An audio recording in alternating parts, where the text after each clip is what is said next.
నమస్కారం VNR news వార్తలకు స్వాగతం. నా పేరు సుమలత. వార్తల్లో ముందుగా హెడ్లైన్స్.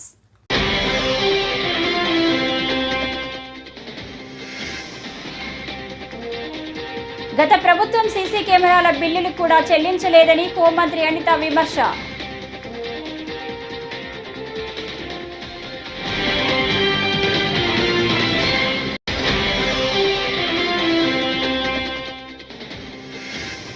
ఎమ్మెల్సీగా బొత్స ఏకగ్రీవ ఎన్నిక.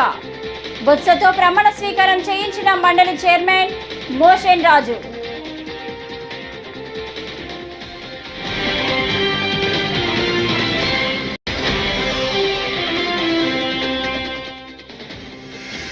లోకేష్ ప్రజా దర్బార్కు 29వ రోజు విన్నపాలు వెల్లువెత్తాయి. సమస్యలు పరిష్కరించాలని మంత్రి లోకేష్ ను కలిసిన బాధితులు.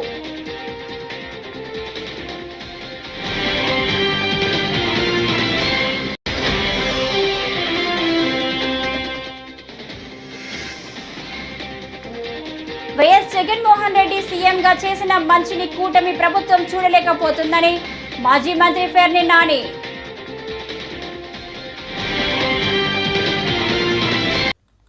ఇక డీటెయిల్స్ చూస్తే, గత ప్రభుత్వం సీసీ కెమెరాల బిల్లులు కూడా చెల్లించలేదని హోంమంత్రి అనిత విమర్శించారు.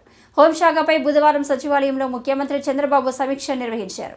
అనంతరం హోంమంత్రి అనిత మీడియాతో మాట్లాడుతూ సమావేశం వివరాలను వెల్లడించారు. వైకాపా హయాంలో సీసీ కెమెరాల నిర్వహణ కూడా సరిగ్గా లేదు. మహిళల భద్రత గురించి వైకాపా నేతలు మాట్లాడడం హాస్యాస్పదం. గతంలో దాదాపు 15,000 సీసీ కెమెరాలు ఉంటే వాటిలో కొన్ని పనిచేయట్లేదు. మరికొన్ని కొత్తవి కావాలి. చాలా చోట్ల సీసీ కెమెరాలు లేక నేరాలు జరుగుతున్నాయి. రద్దీగా ఉండే ప్రదేశాలు, నేరాలు జరిగేందుకు అవకాశం ఉన్న ప్రాంతాల్లో సీసీ కెమెరాలు ఏర్పాటు చేయాలని నిర్ణయించాం అని హోంమంత్రి అన్నారు. ఎదుర్కొన్నారు. లాస్ట్ గవర్నమెంట్ అంతా కూడా పోలీసు వ్యవస్థను అంతటినీ కూడా నిర్వీర్యం చేసి కనీసం పోలీసులకి వసతులు కల్పించకుండా, మినిమం ఫెసిలిటీస్ కూడా లేకుండా 5 సంవత్సరాలు కూడా కాలయాపన చేసిన పరిస్థితి. దాని మూలంగా ఇప్పటికీ కూడా అప్పటి నుంచి క్రైమ్ రేట్ విపరీతంగా ఇప్పటికీ కూడా పెరగడం, క్రైమ్ రేట్ పెరగడం మనందరం కూడా చూస్తూనే ఉన్నాం. సుమారుగా మనం అప్పటి నుంచి 2014 to 19, తర్వాత 19 to 24 మనం అనాలిసిస్ కూడా చూసుకుంటే మ్యాక్సిమం క్రైమ్ రేట్స్ ఒక్కొక్క దగ్గర అయితే ఉమెన్ అట్రాసిటీస్ అయితే దగ్గర ఒక 80% వరకు పెరగటం, గాంజావ్ అయితే 100% వరకు పెరగటం, పోక్సో అయితే సంబంధించి 120% వరకు కూడా పెరగటం, ఇవన్నీ కూడా మనం చూస్తూ ఉన్నాం. అయితే యాక్చువల్గా దీనికి సంబంధించి గవర్నమెంట్ అధికారంలోకి వచ్చిన తర్వాత, కూటమి గవర్నమెంట్ అధికారంలోకి వచ్చిన తర్వాత దీని అంతటికీ గల మూల కారణాలు ఏదైతే ఉన్నాయో, మన క్రైమ్ రేట్ తగ్గాలి, ఉమెన్ సేఫ్టీ పెరగాలి, at the same time cyber crimes కూడా తగ్గాలి అని ఒక మంచి ఉద్దేశంతో గౌరవ చంద్రబాబు నాయుడు గారు కానీ, హోమ్ డిపార్ట్మెంట్ వాళ్ళకి మేమందరం కూడా ఎక్సర్సైజ్ చేసి కొన్ని అవుట్పుట్స్ కూడా ఇవ్వడం జరిగింది. దానిలో భాగంగానే కొన్ని ఫెసిలిటీస్ ఏదైతే ఇంతకు ముందు మనకి ఫింగర్ ప్రింట్ ఐడెంటిఫికేషన్ సిస్టమ్ అని, లేకపోతే సీసీ కెమెరాస్ ఇంచుమించుగా ఉన్న సీసీ కెమెరాస్ అన్ని వర్క్ చేసి వాటి తాలూకా ఇన్ఫర్మేషన్ అంతా కూడా మనకి ఒక దగ్గర ఉండేది, మనకి ఇన్ఫర్మేషన్ దొరికేది. ఇంతకు ముందు కనీసం సీసీ ఫుటేజెస్ అయినా దొరికేవి. సో ఇలాంటి సిచ్యువేషన్స్లో కనీసం వాళ్ళకి ఎటువంటి బిల్లులు చెల్లించకపోవటం వల్ల ఆ ఫింగర్ ప్రింట్ ఐడెంటిఫికేషన్ సిస్టమ్ లాంటి సిస్టమ్స్, అదేవిధంగా మనకి మోడరైజేషన్ ఆఫ్ పోలీస్ ఫోర్సెస్ సంబంధించి MOPF సంబంధించి సెంట్రల్ గవర్నమెంట్ నుంచి వచ్చిన సొమ్ము కానీ ఇవన్నీ కూడా రాకపోవటం, ఈవెన్ సుప్రీంకోర్టు గైడ్లైన్స్ ప్రకారం వైఎస్ జగన్మోహన్ రెడ్డి సీఎంగా చేసిన మంచిని కూటమి ప్రభుత్వం చూడలేకపోతుందని, ప్రజల బాగోగులు వదిలేసి ఆయనపై అబండాలు వేస్తుందని మాజీ మంత్రి ఫెర్ని నాని మండిపడ్డారు.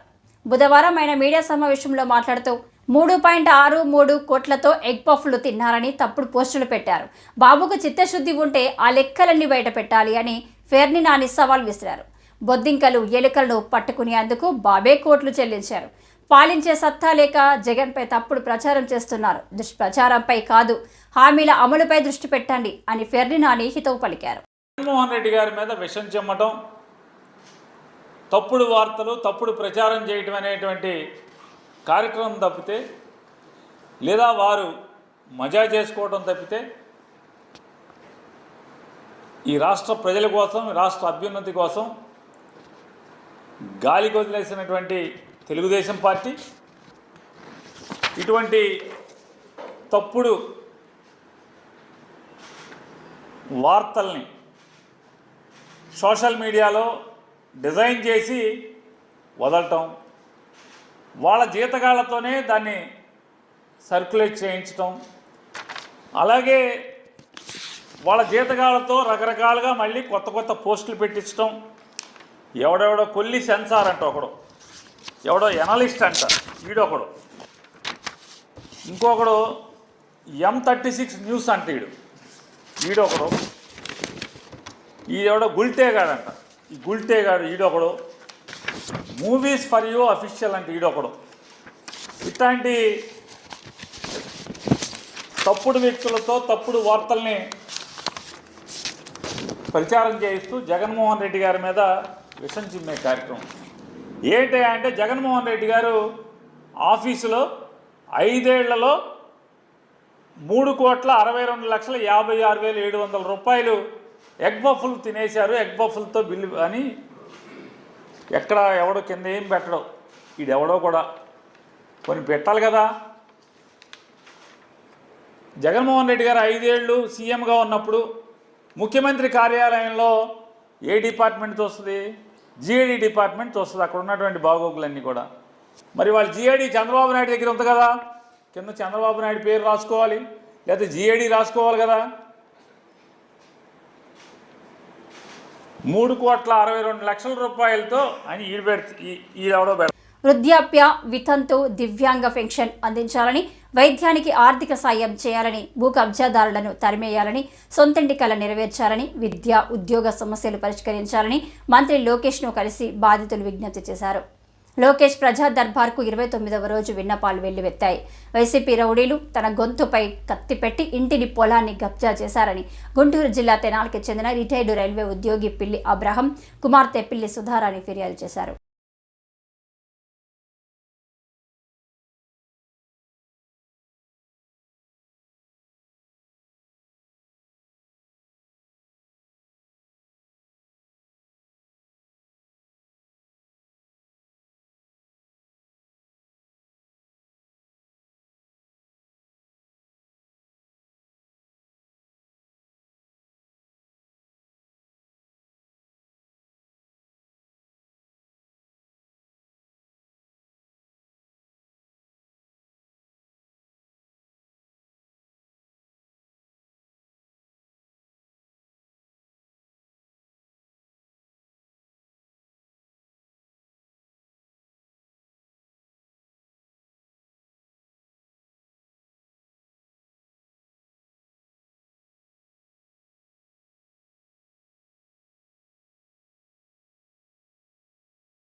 వైఎస్ఆర్సీపీ సీనియర్ నేత మాజీ మంత్రి బొత్స సత్యనారాయణ ఎమ్మెల్సీగా ప్రమాణం చేశారు.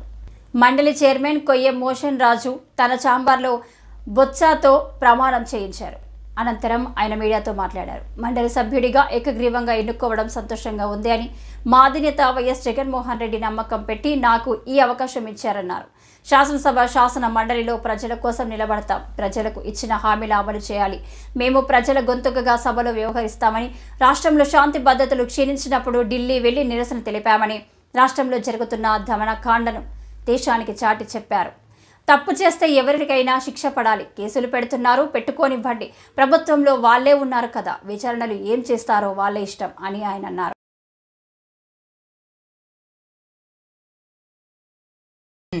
శాసనమండలి సభ్యుడిగా ఉండాలని మరి నిర్ణయించిన పార్టీ అధ్యక్షులు జగన్మోహన్ రెడ్డి గారికి, మరి వారితో పాటు ఇక్కడున్న పెద్దలందరికీ కూడా మళ్ళీ ఒకసారి నేను మనస్ఫూర్తిగా వాళ్ళకి కృతజ్ఞతలు తెలియజేస్తూ, తప్పకుండా వారి మనసులో ఏముందో, వాళ్ళు ఏదైతే కోరుకుని కార్యక్రమం చేయాలని కోరారో దాని అంతటినీ కూడా మరి నేను నిర్వర్తిస్తానని చెప్పి చేస్తానని చెప్పి మనస్ఫూర్తిగా వాళ్ళకి మాటిస్తున్నాను ఈ నేపథ్యంలో. అది మండలంలో ఈసారి అంటే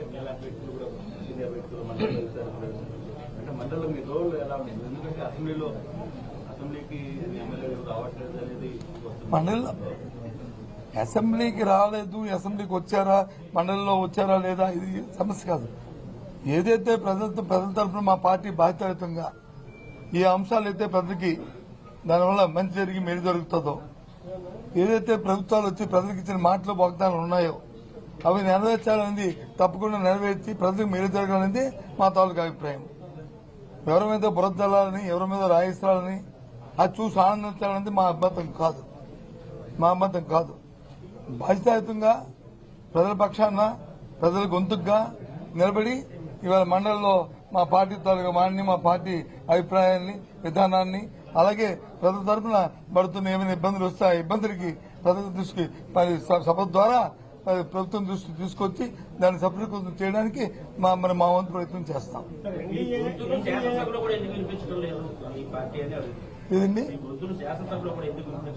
గొంతుని వినిపిస్తారు? ఎన్నాళ్ళైంది శాసనసభ స్టార్ట్ అయ్యి? ఎన్నాళ్ళైంది? ఇంకా ఓ సభ అయింది. ఆ సభ అప్పుడే మీరు ఆ నిర్ణయానికి వస్తారుగా. ఇప్పుడు 3 నెలలు. ప్రతి పేదవాడికి సొంత ఇల్లు ఉండాలన్న లక్ష్యంతో కూటమి ప్రభుత్వం పనిచేస్తుందని సమాచార గృహ నిర్మాణ శాఖ మంత్రి కొలుసు పార్థసారథి అన్నారు. కంకిపాడు మార్కెట్ యార్డులోని గృహ నిర్మాణ శాఖకు సంబంధించిన గోడౌన్ను స్థానిక ఎమ్మెల్యే బోడే ప్రసాద్తో కలిసి ఆయన తనిఖీ చేశారు. గృహ నిర్మాణానికి సంబంధించిన సిమెంట్ బస్తాలు, ఐరన్ నిల్వలను అడిగి తెలుసుకున్నారు. లబ్ధిదారులకు నాణ్యమైన సిమెంటు, ఐరన్ పంపిణీ చేయాలని సూచించారు. అనంతరం స్థానిక విలేకరులతో మంత్రి సారథి మాట్లాడుతూ ప్రతి పేదవాడికి సొంత ఇంటి కల నెరవేర్చాలన్న లక్ష్యంతో కూటమి ప్రభుత్వం పనిచేస్తుందన్నారు. పార్లమెంట్ సభ్యులు మిత్రులు కేశినేని చిన్ని గారికి, మిత్రులు సహచర శాసనసభ్యులు మైలవరం శాసనసభ్యులు వసంత కృష్ణ ప్రసాద్ గారికి, మిత్రులు తిరువూరు శాసనసభ్యులు శ్రీనివాస్ గారికి, కలెక్టర్ గారికి, కమిషనర్ గారికి, హౌసింగ్ డిపార్ట్మెంట్ ఎండీ గారికి, మా చీఫ్ ఇంజనీర్, ఇతర అధికారులకు, వివిధ శాఖల నుంచి వచ్చిన అధికారులకు, విలేకరులకు అందరికీ నా హృదయపూర్వక నమస్కారాలు.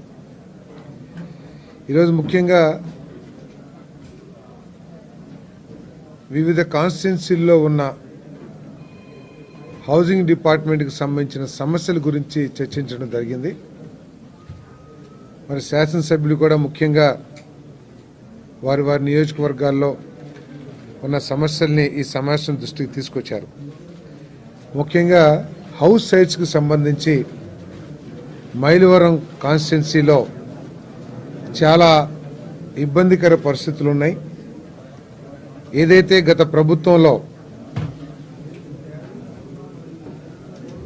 హౌస్ సైట్స్గా ల్యాండ్ ప్రొక్యూర్ చేశారో, లేకపోతే హౌస్ సైట్స్గా ఏదైతే భూమిని నిర్ణయించారో అవి నివాసయోగ్యంగా కానీ, ప్రజలు అక్కడికి వెళ్ళటానికి ఎటువంటి ఆసక్తి కనపరచకపోవటం కానీ, అక్కడ నిర్మాణానికి సరైన పరిస్థితులు కొన్ని చోట్ల అర్హులైన ప్రతి ఒక్కరికి సంక్షేమ పథకాలు అందించాలని, ప్రభుత్వ లక్ష్య సాధనకు అనుగుణంగా అధికారులు అలసత్వం వీడి బాధ్యతతో పనిచేయాలని రాష్ట్ర సాంఘిక సంక్షేమ శాఖ మంత్రి డాక్టర్ డోడా బాల వీరాంజనేయ స్వామి అన్నారు. మంగళవారం విజయవాడ కార్యాలయంలో విభిన్న ప్రతిభావంతులు, వృద్ధులు, ట్రాన్స్జెండర్స్ సంక్షేమంపై అధికారంతో మంత్రి సమీక్ష సమావేశం నిర్వహించారు. చేస్తున్న అవసరం ఉంది. కొన్ని ఇన్స్టిట్యూట్స్లో అడ్మిషన్ చాలా పూర్గా ఉన్నాయి, కొన్ని ఇన్స్టిట్యూట్స్లో బాగున్నాయి. దానికి ఒక బ్రాండ్ పడిన తర్వాత అడ్మిషన్స్ ఆటోమేటిక్గా వస్తాయి. లేదు ఫెసిలిటీస్ లేవు. నేను ఒంగోలు హీరింగ్ కుప్పేట స్కూల్కి వెళ్ళాను. బిల్డింగ్ 18లో కంప్లీట్ అయింది, 18-19లో కంప్లీట్ అయింది. మిగతా హాస్టల్స్తో పోల్చుకుంటే శానిటేషన్ కానీ మిగతావన్నీ కొంచెం బెటర్గా ఉన్నాయి. అవి చూసిన తర్వాత నేను పిల్లలు టాయిలెట్కి వెళ్తారు, ఎమర్జెన్సీ వస్తారు, ఏంటి అనేది చూసిన తర్వాత బెల్ పెట్టమని చెప్పేసి రోజు జయలక్ష్మి గారు ఉన్నప్పుడు చెప్పాను. తర్వాత వెంటనే మేడం గారు వచ్చారు, ఇంప్లిమెంట్ చేశారు. అంటే మాకు చూసిన తర్వాత ఆలోచన ఇంప్లిమెంట్ చేశారు. అక్కడ పిల్లవాడు ఒకడు వచ్చి మా కాన్స్టిట్యుయెన్సీ విలేజ్ వాళ్ళ ఊరు చెప్పులు కింద వరకు వచ్చాడు. అక్రమ నిర్మాణాలపై తెలంగాణ ప్రభుత్వం చర్యలు తీసుకుంటే తనకు ఎలాంటి ఇబ్బంది లేదని బారాస కార్యనిర్వాహక అధ్యక్షుడు కేటీఆర్ అన్నారు. తన పేరు మీద ఎలాంటి ఫామ్ హౌస్ లేదని చెప్పారు. తెలంగాణ భవన్లో నిర్వహించిన మీడియా సమావేశంలో ఆయన మాట్లాడారు. తప్పు తాను చేసినా, కాంగ్రెస్ వాళ్ళు చేసినా చర్యలు తీసుకోవాల్సిందేనన్నారు. తన మిత్రుడికి ఉన్న ఫామ్ హౌస్ను లీజుకు తీసుకున్నానని ఆయన చెప్పారు. తప్పు ఉండి దానిని కూల్చివేస్తే తనకు ఎలాంటి ఇబ్బంది లేదన్నారు. FTL బఫర్ జోన్లో ఉంటే తానే కూల్చి వేయిస్తానని స్పష్టం చేశారు. నేను ఒకటే చెప్తా ఉన్నా, నాకంటూ ఏ ఫామ్ హౌజు లేదు, స్పష్టంగా చెప్తా ఉన్నా. నా మిత్రుడు ఒక ఆయనకి ఫామ్ హౌస్ ఉంటే నేను లీజ్ మీద తీసుకున్నమాట వాస్తవం. ఒక 7-8 ఏళ్ళ నుంచి లీజ్ మీద ఉన్నమాట వాస్తవం. ఒకవేళ అది FTLలోనో బఫర్లోనో ఉంటే నా మిత్రుడికి నేను చెప్తా, దగ్గర ఉండి అవసరం అయితే నేను కూడా పోయి, ఎందుకంటే నేను లీజ్ మీద ఉన్నా కాబట్టి అక్కడే ఉండి నేను దగ్గరుండి కూలగొట్టించి వస్తా. ఒకవేళ అందులో ఏమైనా తప్పు ఉంటే FTLలో బఫర్లో ఉంటే నేనే దగ్గరుండి కూలగొట్టించి వస్తా. కానీ నేను కాంగ్రెస్ ప్రభుత్వాన్ని ఒక మాట అడుగుతా ఉన్నా, సరే ఇలా ఏమైనా తప్పు ఉంటే కూలగొట్టారు, నో ప్రాబ్లం, కూలగొట్టండి, దానిలో నష్టమేం లేదు, వెల్కమ్. మంచి జరుగుతున్నప్పుడు అందరం ఆహ్వానించాల్సింది. కానీ నేరుగా అక్కడి నుంచి బయలుదేరి నాతో పాటు రండి మంత్రులు, పెద్ద పెద్ద కాంగ్రెస్ లీడర్లు, FTLలలో బఫర్లలో కట్టిన రాజభవనాలు నేను కూడా తీసుకొని మీ అందరం కలిసిపోదాం. నాతో పాటు మీరు కూడా రండి మీడియా, నేను దగ్గర నుండి తీసుకొని పోతా. నిన్న మొన్నటి నుంచి నేను కూడా చూస్తూ ఉన్నా సోషల్ మీడియాలో ఎట్లా బ్రహ్మాండంగా జూములు పెట్టి మరీ తీసినారు. గూగుల్ ఎర్త్తో అది గూగుల్ మ్యాప్స్ ఏందో కానీ చాలా చక్కగా పెద్ద పెద్ద కాంగ్రెస్ నాయకులు పేర్లు చెప్పమంటారా? రెవెన్యూ మంత్రి గారు పొంగులేటి శ్రీనివాసరెడ్డి గారు, తర్వాత KVP రామచంద్రరావు గారు, ఆ తర్వాత పట్నం మహేందర్ రెడ్డి గారు FTLలో, తర్వాత సుఖేందర్ రెడ్డి గారు కౌన్సిల్ చైర్మన్ గారు, తర్వాత మన ఉన్నారు మధు యాష్కి గారు, ఇంకా చాలామంది ఉన్నారు. ఇంకొకటి కూడా ఉంది, రేవంత్ రెడ్డి గారిది కూడా ఏడుందో నేను చూపెడతాను మీకు. మీరు వస్తా అంటే రేవంత్ రెడ్డి వ్యవహారం కూడా చూపెడతా. ఎక్కడుందో మీకు శాటిలైట్ మ్యాప్లు పంపుతా, చూసుకోండి. నేనేమంటున్నా అంటే ఐ వెల్కమ్. ఎక్కడ నా పేరు మీదదో. పొన్నూరులో కొనసాగుతున్న భారత్ బంద్ మాల సంఘాల జేఏసీ పిలుపు మేరకు బుధవారం దేశవ్యాప్త బంద్లో భాగంగా గుంటూరు జిల్లా పొన్నూరు పట్టణంలో మాల సంఘాల జేఏసీ ఆధ్వర్యంలో పూర్తి స్థాయి బంద్ను ప్రకటించి పట్టణంలోని డాక్టర్ బిఆర్ అంబేద్కర్ సెంటర్ వద్ద బస్సులను ఆపి గంట సేపు నిరసన తెలిపారు. అనంతరం పట్టణంలోని అన్ని వ్యాపార సముదాయాలను, ప్రభుత్వ, ప్రైవేటు విద్యా సంస్థలను మూయించి వేశారు. పట్టణ ప్రజలు అన్ని వ్యాపార సంస్థల వారు బంద్కు సహకరించాలని కోరారు. కార్యక్రమంలో మాల సంఘాల జేఏసీ నాయకులు, కార్యకర్తలు పాల్గొన్నారు. రద్దు చేయాలి ఎస్సీ ఎస్టీ బీసీ మైనారిటీలపై సుప్రీంకోర్టు ఇచ్చిన తీర్పులన్నీ రద్దు చేయాలి. ఎస్సీ ఎస్టీ బీసీ మైనారిటీలపై సుప్రీంకోర్టు ఇచ్చిన తీర్పులన్నీ రద్దు చేయాలి. రద్దు చేయాలి. ఎస్సీ ఎస్టీ బీసీ మైనారిటీలపై సుప్రీంకోర్టు ఇచ్చిన తీర్పులన్నీ రద్దు చేయాలి. రద్దు చేయాలి. సుప్రీంకోర్టుని రద్దు చేయాలి. రద్దు చేయాలి. కులోన్మాద సుప్రీంకోర్టుని రద్దు చేయాలి. రద్దు చేయాలి. మతోన్మాద సుప్రీంకోర్టుని రద్దు చేయాలి. రద్దు చేయాలి. బ్రాహ్మణీయ సుప్రీంకోర్టుని రద్దు చేయాలి. రద్దు చేయాలి. మనువాద సుప్రీంకోర్టుని రద్దు చేయాలి. Down down Modi, down Modi, down BJP, down RSS, down RSS, down రాజ్యాంగ వ్యతిరేకులు, రక్షించాలి రాజ్యాంగ వ్యతిరేకులు, రక్షించాలి ఎస్సీ ఎస్టీ వ్యతిరేకులు, రక్షించాలి మైనారిటీ వ్యతిరేకులు, రక్షించాలి బీసీ వ్యతిరేకులు, రక్షించాలి సుప్రీం. ఎస్సీ వర్గీకరణపై సుప్రీంకోర్టు ఇచ్చిన తీర్పు పునరాలోచించాలని ముసునూరు మండలం మహిళా వైసీపీ నాయకురాలు స్వరూపారాణి అన్నారు. బుధవారం నూజివీడు పట్టణంలో ఎస్సీ వర్గీకరణకు వ్యతిరేకంగా మాల మహానాడు ఆధ్వర్యంలో ఆందోళన చేశారు. ఎస్సీ వర్గీకరణ ఆపాలని నినాదాలు చేశారు. ఈ సందర్భంగా పట్టణంలో బంద్ నిర్వహించారు. మాల మహానాడు నాయకులు, కార్యకర్తలు పాల్గొన్నారు. ఈరోజు ఆగస్టు 1వ తారీఖు సుప్రీంకోర్టు ఇచ్చిన తీర్పు మేరకు మరి వెనుకబడిన వర్గాలకు ఏదైతే రిజర్వేషన్ కల్పించిందో దాన్ని తుంగలో దొక్కే విధంగా ఉండడం వల్ల ఆ తీర్పుని వ్యతిరేకిస్తూ ఈరోజు బంధు కార్యక్రమాన్ని చేపట్టడం జరిగింది. మరి మాకు ఎవరి మీద కూడా ఎటువంటి వ్యతిరేకతలు లేవు. కేంద్ర ప్రభుత్వానికి, రాష్ట్ర ప్రభుత్వానికి కూడా మేము విన్నవించుకుంటున్నాము. 59 ఉపకులాలు ఏవైతే ఉన్నాయో వాటన్నిటికి కూడా సముచిత న్యాయం కావాలని మేము ఈ బంధు నిర్వహించడం జరిగింది. దీనికి మీరు కట్టుబడి ఉండి ఇచ్చిన తీర్పు ఏదైతే ఉందో దాన్ని మరలా పునరాలోచన చేసి మరి ఏదైతే రాజ్యాంగం గతంలో అది రాజ్యాంగానికి విరుద్ధమని తీర్పునిచ్చిందో దాన్ని మరొకసారి వెనక్కి తీసుకోవాలని ఈరోజు తెలియజేసుకుంటున్నాను. ఇంకా రానున్న రోజుల్లో ఇదే రకంగా ఉపహరించుకోకపోతే 59 ఉపకులాలు కూడా ఈ నిరసన కార్యక్రమాలు అనేకమని కూడా తెలియజేస్తాయని తెలియజేసుకుంటున్నాను.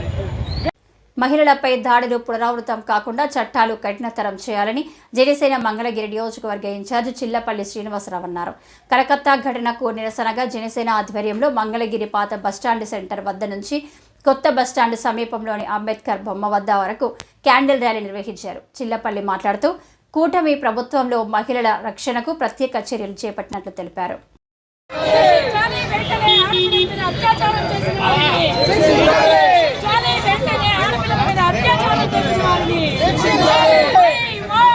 పశ్చిమ బెంగాల్లోని కలకత్తా నగరంలో ఒక డ్యూటీలో ఉన్న మహిళా డాక్టర్ని విచక్షణారహితంగా విచక్షణను కోల్పోయి అక్కడ మరి ఎలాంటి పద్ధతి ఉందో మాకైతే తెలియటం లేదు. ఒక ప్రాణాలని కాపాడే డ్యూటీ డాక్టర్, మహిళా డాక్టర్ని విచక్షణారహితంగా అత్యాచారం చేసి చంపేసి ఈరోజు 11 రోజులైంది.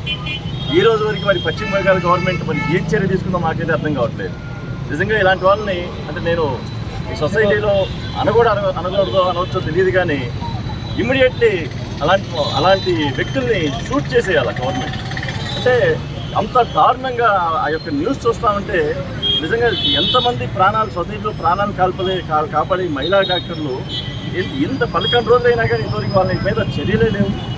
మేము తీవ్రంగా ఖండిస్తూ ఉన్నాం జనసేన పార్టీ తరఫున, అలాగే మా ఎన్డీఏ గవర్నమెంట్ తరఫున కూడా దీన్ని తీవ్రంగా ఖండిస్తూ ఉన్నాం. ఎందుకంటే ఎప్పుడు చెప్తూ ఉంటారు పవన్ కళ్యాణ్ గారు మహిళల భద్రతకి ఎంత ప్రాధాన్యత ఇస్తూ ఉంటారు. అలాంటిది ఒక మహిళా డాక్టరే ఈ రోజున సభ్య సమాజం సిగ్గు తలదించుకునేదాకా ఈ రోజున పశ్చిమ బెంగాల్లో జరిగిన ఈ ఘటన మేము జనసేన పార్టీ తరఫున తీవ్రంగా ఖండించి మహిళలంతా కూడా వచ్చి ఈ రోజున బౌద్ధ ర్యాలీ పాల్గొని ఒక నిరసన కార్యక్రమం. ఎందుకంటే నిడదవోలు దేవరపల్లి మండల కేంద్రంలో జనసేన ఆత్మీయ సమావేశం బుధవారం నిర్వహించారు. ఈ కార్యక్రమంలో నిడదవోలు ఎమ్మెల్యే మంత్రి కందుల దుర్గేష్ హాజరై మాట్లాడారు. తాము కుర్చీలలో కూర్చోవడానికి కారణం కార్యకర్తల కష్టమే అని చెప్పారు. ప్రతి కార్యకర్తకు ఎల్లప్పుడూ అండగా ఉంటామని భరోసా ఇచ్చారు. జనసేన ఇన్ఛార్జ్ సువర్ణరాజు పాల్గొన్నారు. సేవలందించి మెగా కుటుంబానికి అత్యంత సన్నిహితులుగా ఉన్నటువంటి కాట్నం విశాలి గారు, అదేవిధంగా మరొక మెట్ట నాయకులు రవికుమార్ గారు, ఇంకా వైసీపీ జాడలోంచి నీడలోంచి బయటికి రాలే, ఇంకా బాగుచారం ఉంది. అయితే నా వ్యక్తిత్వం ఒకటి చెప్తా, బహిరంగంగా పబ్లిక్ గా మంత్రి గారి ముందు, స్థానిక ఎమ్మెల్యేల ముందు, గౌరవ ఎమ్మెల్యేల ముందు, అందరి ముందు ఒక మాట చెప్తా. 100 అడుగులు కిందకి దిగడానికి సిద్ధం, 100 మెట్లు కిందకి దిగడానికి సిద్ధం.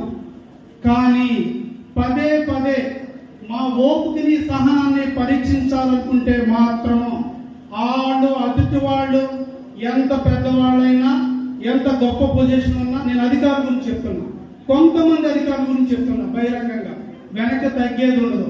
కార్యకర్త కోసం, ప్రజల కోసం ఎంత దూరమైనా వెళ్తాను.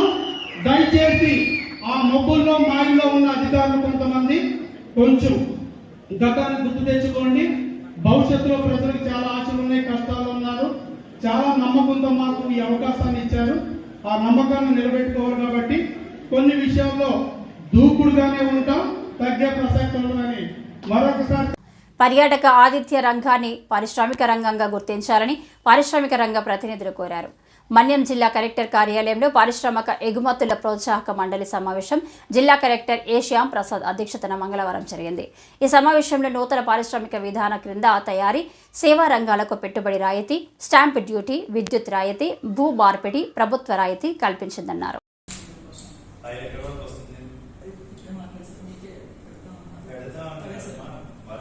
సీజన్ అయిపోయిన తర్వాత ఏం ఉపయోగం? మాన్సూన్ సీజన్ నడుస్తుంది, డేట్స్ లో నడుస్తున్నారు. మీ దగ్గర ఏమైనా సోర్సెస్ ఉంటే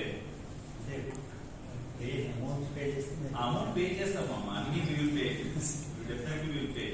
ఇక్కడ అదేనండి, ఇక్కడ సాయిల్ ఎన్ని ఎకర్స్ చెప్పండి, వీళ్ళు కూడా చెప్పేస్తారు. 40 acres తెప్పించండి, తర్వాత బాగుంటే తర్వాత నెక్స్ట్ ఇంకా ఎక్కడ ప్రమోట్ చేయడానికి స్కోప్ ఉంది ఇక్కడ. మరి ఎక్కడ సిద్ధంపేట ఏరియాలో ఈ సింహాచలం అది ఎక్కువ ఉంది సార్, ఆల్రెడీ ఎస్టాబ్లిష్. జిఆర్పూర్ ఏరియాలో జిఆర్పూర్ స్కోప్ ఉందా? స్కోప్ ఉంది సార్. మారిషస్ వెరైటీకి ఎక్కువగా ప్రమోట్ చేయడానికి ఒక 100-200 hectares ప్లాన్ చేయండి. ఇది ఒక 1 బాగా చదువుకొని వచ్చి ఉంటారు, బట్ వీళ్ళు ఖాళీగా ఉంచితే మళ్ళీ మీకు కూడా ఎండ్ టు ఎండ్ సపోర్ట్ వీళ్ళు అంటే ఫ్రంట్ లైన్ లోకి వెళ్ళిపోవాలి. ఫ్రంట్ లైన్ లో కూడా మీకు ఏమి ఇష్యూస్ ఉంటే నాకు చెప్పండి.